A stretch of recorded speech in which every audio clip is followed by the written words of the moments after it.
Tapi kalau misalnya teman-teman berkeinginan gue punya handphone baru, terus dengan teknologi yang baru menurut kalian, tapi ketika bikin konten audiovisualnya atau visualnya kurang bagus, ya sama aja, bodoh wae, gitu. Bismillahirrahmanirrahim. Assalamualaikum warahmatullahi wabarakatuh. Hai, halo. Selamat datang di A-Vlog, audio visual vlog. Vlog yang membahas tentang dunia perkontenan dan vlog.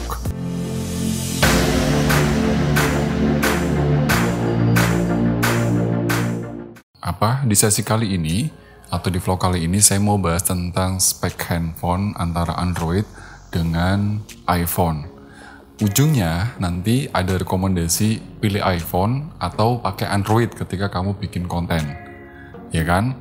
Nah, sebelum saya lanjutkan, saya ingin ngucapin terima kasih buat teman-teman yang sudah nonton video saya, dan kalau emang kamu suka, kamu bisa like, kamu bisa share, dan kalau emang kamu ada hal-hal yang belum paham, kamu bisa isi kolom komentar, tanya apa aja tentang dunia perkontenan dan vlog, oke? Atau dunia audiovisual, insya Allah saya jawab. Kemudian, buat kamu yang memang nggak mau ketinggalan tentang informasi dan tip dan trik dan berbagai hal tentang audiovisual, jangan lupa subscribe.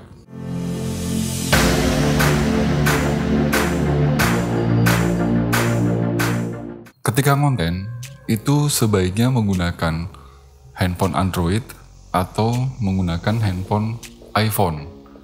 Dua-duanya sama-sama smartphone. Nah, ini yang sering menjadi pergunjingan, gosip mungkin ya. Sering menjadi sebuah pertanyaan besar, apalagi pemula, kamu yang memang ingin menjadi seorang konten kreator. Biasanya kan bingung tuh, gue mesti beli handphone apa nih? Android atau iPhone. Nah, kalau saya sebelum di video-video sebelumnya juga sudah saya bahas tuh tentang spesifikasi smartphone yang mumpuni, yang cukup untuk membuat konten. Itu ada di video ini. Lalu saya juga pernah merekomendasikan 10 smartphone yang memang bisa kamu pilih untuk dijadikan peralatan utama, terutama untuk kamera. Itu juga udah saya sebutkan di video ini. Jadi silakan kamu tonton sendiri videonya. Nah, pertanyaan ini semakin beruncing. Ketika kamu konten, kamu itu pengennya pakai smartphone yang jenisnya iPhone atau Android. Masing-masing punya kelebihan dan kekurangan. Yuk kita bahas. Yang pertama adalah kita lihat dari sisi kamera. Oke, kamera. Hampir semua handphone Android itu memiliki resolusi yang besar. Kadang sampai ratusan megapiksel. Tapi kamu perhatikan, iPhone itu dia hanya memiliki resolusi kecil. Kenapa? Ya, inilah keunggulan dari iPhone. iPhone itu lebih concern kepada sensor. Dia lebih mempertimbangkan atau mengembangkan sistem sensoriknya, sistem sensor. Beda dengan Android. Kalau Android dia mengutamakan besarnya si resolusi. Dampaknya apa? Kalau sensor itu lebih berdampak kepada kehalusan gambar, kelembutan gambar, ketajaman gambar dalam menangkap sebuah image, dalam menangkap sebuah video, dalam menangkap sebuah motion picture, gitu kan istilahnya. Nah, itu yang jadi pertimbangan. Nah, makanya kamu bisa bandingkan antara handphone Android yang resolusinya besar, misalkan sampai 148 megapiksel, dengan iPhone 11 misalkan, iPhone 11 yang misalkan dia cuma 12 megapiksel. Gambarnya tentu lebih jernih iPhone. Nah, karena iPhone memang lebih concern ke sensor. Lalu berikutnya, iPhone dan Android. Android itu jarang sekali yang lebih concern kepada ukuran aperture atau f. Di video yang sudah pernah saya buat juga itu udah saya ulas. Apa sih pentingnya f? F itu sekilas, itu fungsinya adalah untuk menangkap atau menangkap sensor yang menangkap cahaya supaya nanti pada saat kamu ngambil gambar, karena kalau f-nya kecil maka sensor cahaya yang masuk itu lebih besar. Jadi fungsinya itu misalkan kalau di iPhone itu rata-rata f-nya pasti 1, jarang sekali yang 2, jarang sekali. Kalaupun misalkan 2 biasanya generasi-generasi yang lama. Itu fungsinya, tujuannya adalah kalau f-nya kecil, misalkan 1, bahkan di iPhone yang terbaru, di iPhone 14 itu aperture-nya f-nya sampai 1,5. Fungsinya adalah untuk menangkap gambar-gambar yang low light, gambar-gambar yang rendah cahaya. Kalau di Android rata-rata f-nya itu 1,9. Bahkan ada yang saya belum menemukan Android yang f-nya 1,5 seperti di iPhone. Nah, kalau di iPhone 11 itu ya sensoriknya memang 1,9 kalau nggak salah ya, 1,9 ya betul 1,9. Nah, itu yang membedakan. Jadi lebih concern ke situ. Makanya kualitas kualitas gambarnya di iPhone itu jauh lebih baik. Yang berikutnya adalah iPhone itu punya sistem stabilisasi optik khusus. Ini mungkin yang ditanamkan di beberapa iPhone atau smartphone-nya itu ada yang disebut dengan OIS, Optical Image Stabilization. Nah, di Android juga ada. Cuma uniknya kalau di iPhone itu dia mampu merekam pergerakan yang hingga kalau saya bilang itu kecepatannya lebih dari 24 miliar misalkan. Itu dia bisa nangkep. Nah, itu hebatnya iPhone. Makanya balik lagi tadi, handphonenya kualitas gambarnya jauh lebih baik. Lalu kenapa di Android tidak? Ya Android mungkin dikembangkannya hanya dia cuma mampu kalau saya bilang tuh di Android itu dia tidak sampai miliaran optik yang diciptakan. Bahkan konon katanya di iPhone sendiri itu ketika menciptakan 24 miliar kecepatan yang lebih tinggi dari Android itu dia melibatkan sekitar 800 teknisi. Ngeri kan 800 teknisi. Makanya gambarnya keren banget. Bagus ya. Itu. Nah, berikutnya dari sisi ini saya terus saya akan bahas dari sisi kamera.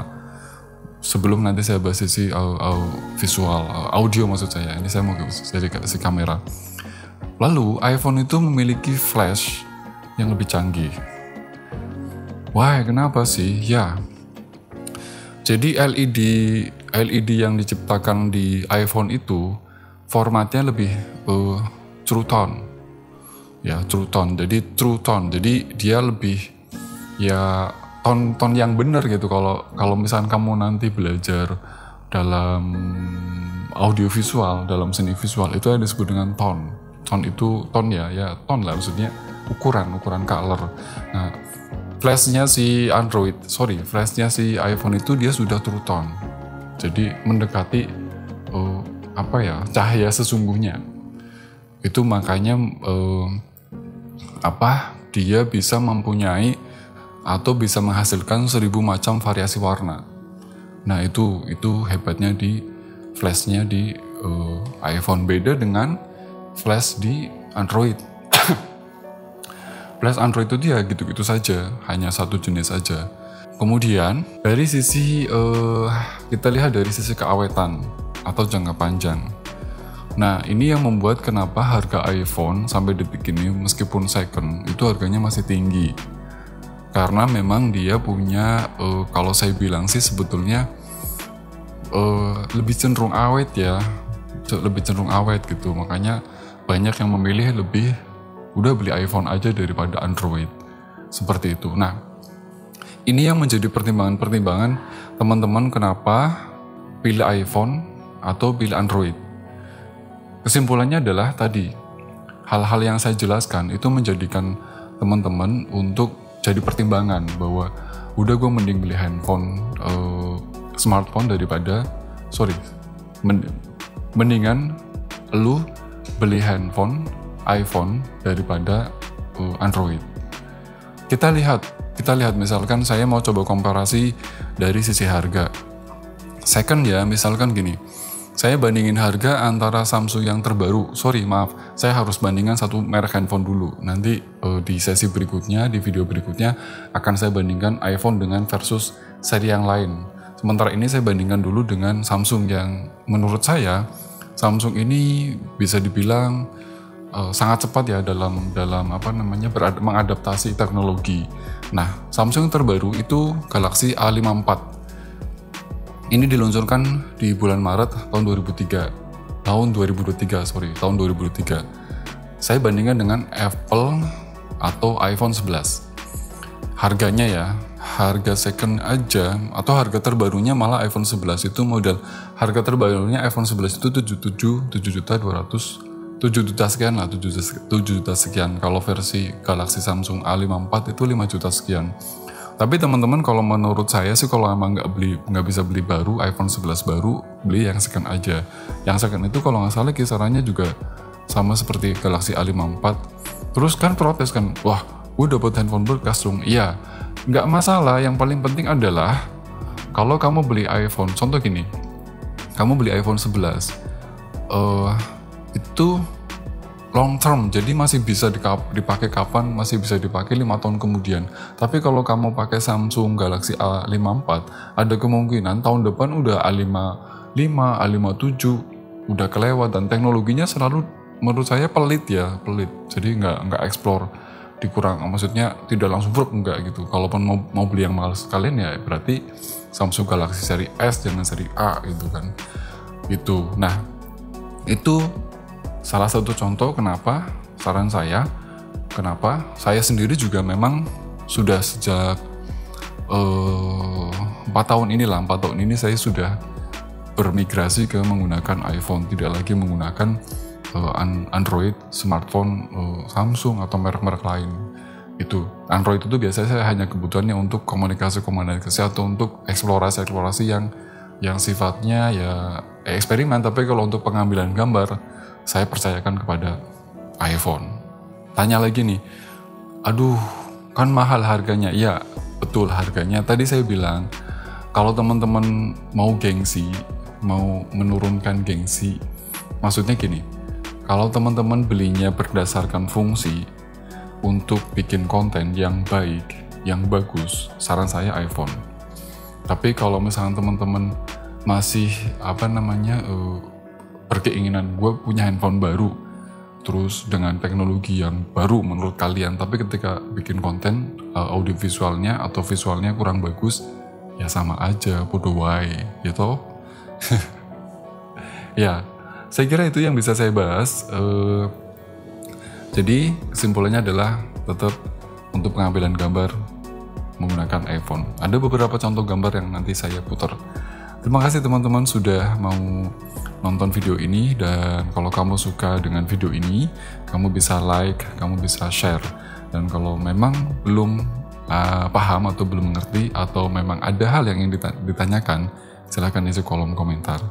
Dan kalau kamu nggak mau ketinggalan informasi, tip dan trik, dan berbagai hal tentang audiovisual, jangan lupa subscribe. Salam Avlog, saya akhiri, saya tutup. Assalamualaikum warahmatullahi wabarakatuh. Salam Avlog. Mwah.